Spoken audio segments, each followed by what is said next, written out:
Okay, so this is part 2. I know you probably think I'm a freak, but the first thing that occurred to me with this event was that it happened at a countdown.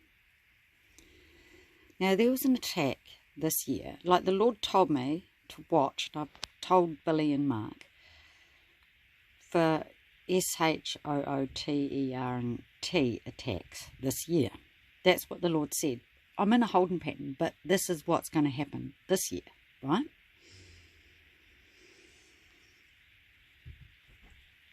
So that's why I'm watching. I'm cooking pancakes, guys. Now,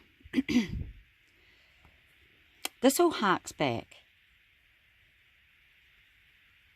to the attack at Countdown in Dunedin, which I have posted. And the reason why I got a heads up about that, and it was after the fact, just like this one,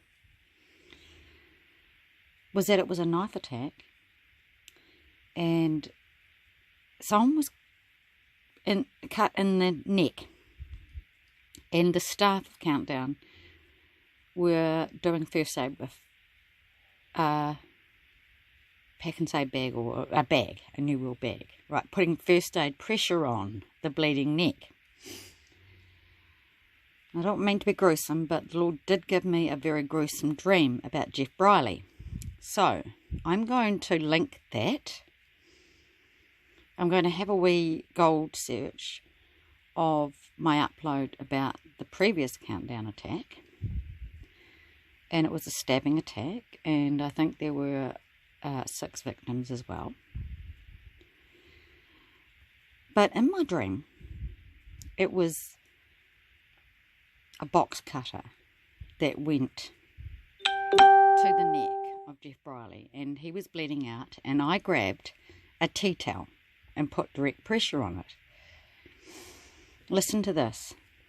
Yes, we have been actively watching his movements for some time. How many rounds was he shot by police, Commissioner? I know that 2 officers were involved in shooting him. I don't know how many shots were fired as yet. Ben, Prime Minister, do you think this will lead to calls for Australian-style deportation laws on character? There's some complexities to this particular case, but I can tell you that we were pursuing every option that we had available. But again, I think probably that's something we might be able to get into a little further down the track. We're hearing about some of the actions of members of the public who were in a supermarket at the time. One man is described grabbing nearby tea towels and children's nappies to try and help the wounded. What's your message? Deportation laws on character? There's some complexities to this particular case, but I can tell you that we were pursuing every option that we had available.